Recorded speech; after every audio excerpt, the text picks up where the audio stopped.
Hi ma'am, നമ്മള് ഒരു Instagram പേജിൽ നിന്നാണ് നമ്മള് ഒരു ചലഞ്ചിന്റെ ഭാഗമായിട്ട് നമുക്ക് കഴിച്ച പൈസ കിട്ടും. കൊള്ളാമോ? ടേസ്റ്റ് ഉണ്ടോ? കൊള്ളാല്ലേ? Flash back.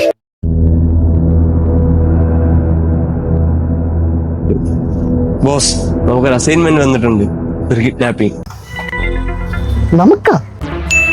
ഇതാണ് ആള്. ഇവിടെ ഇവള് മറ്റേ ഹോട്ടലിലൊക്കെ കയറി ഫുഡ് കഴിച്ചിട്ട് വീഡിയോ മറ്റേ ടമ്മി ടൈൽസിലെ കൊച്ചല്ലേ? ഇവളെ പൊക്കാനല്ലേ?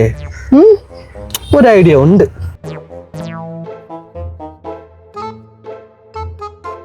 ബോസ്, നമ്മുടെ പ്ലാൻ എന്താണ്? നമ്മുടെ പ്ലാൻ അല്ലേ എടാ, നീ മറ്റേ ഇൻസ്റ്റാഗ്രാമിൽ ഇപ്പോഴത്തെ ട്രെൻഡ് കണ്ടിട്ടില്ലേ? ആൾക്കാർ ഈ സാധനം കൊണ്ടുപോയിട്ട് ഒരെണ്ണം കഴിച്ചാൽ പൈസ കൊടുക്കാന്നൊക്കെ പറയണേ. കൊടുക്കാൻ പോവാണ് ഇപ്പൊ. ഞാൻ ഇതിലെല്ലാത്തിലേ മയക്ക് വരെ നേർത്തിട്ടുണ്ട്. നല്ല വിശപ്പ്. End of flashback. നമ്മളെടുത്ത കളി. ഇവനെ ഇനി എന്ത് ചെയ്യാൻ? നോക്കാം. പൊട്ടനും പോയി പണ്ടനും പോയി ബോട്ടും കിട്ടി അയലേസാ.